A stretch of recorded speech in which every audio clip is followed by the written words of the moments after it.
un marché qui fait à peu près 20 à 30 000 pièces à aujourd'hui, depuis le début de l'année, et qui devrait logiquement finir autour de 70 000 pièces. C'est un marché assez naissant en France.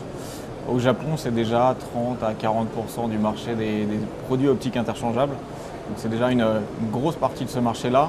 En France, il y a de plus en plus d'émulation, de plus en plus de marques. Je pense que vous avez entendu parler de Nikon qui est arrivé récemment, Sony, Samsung, Olympus. Donc il y a un vrai dynamisme autour de ça.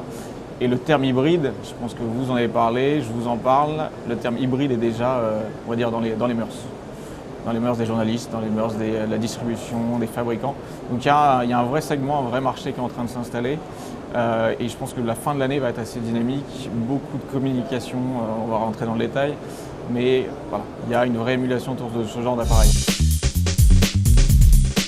qui nous différencie par rapport aux concurrents, c'est notamment ce produit-ci et l'arrivée de ce qu'on appelle nous un power zoom. Donc c'est un zoom motorisé.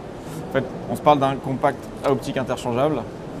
À l'origine, vous êtes sur une optique classique, c'est-à-dire une optique qui fonctionne manuellement comme celle-ci.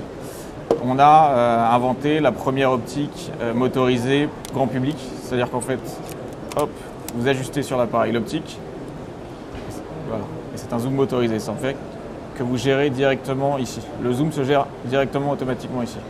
Donc c'est une grosse innovation dans la mesure où vous gagnez énormément en place.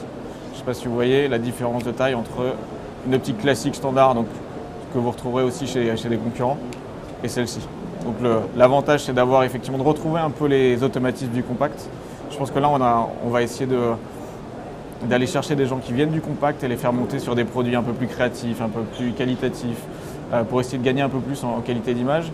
Et de l'autre côté, retrouver un petit peu ce qu'on trouvait déjà sur le compact, c'est-à-dire pas leur changer leurs habitudes. Donc, le fait de zoomer comme ça, c'est ce que vous retrouvez, un geste assez facile sur le compact. Donc ça a été vraiment une prouesse technique de pouvoir intégrer ça.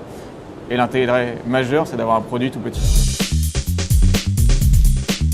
Alors sur cette fin d'année, on aura une actualité assez riche sur cet appareil-là. Toute une campagne de publicité qui démarrera fin novembre et qui continuera jusqu'à fin décembre. Donc un focus uniquement sur cet appareil-ci et notamment cette optique. Tout un plan de médiatisation Internet qui va permettre de pousser un petit peu cette publicité aussi. Et plus concrètement en magasin, tout un dispositif d'offres de remboursement liées à cet appareil-là. Donc vous retrouverez des offres de remboursement entre 50 et 100 € suivant les kits.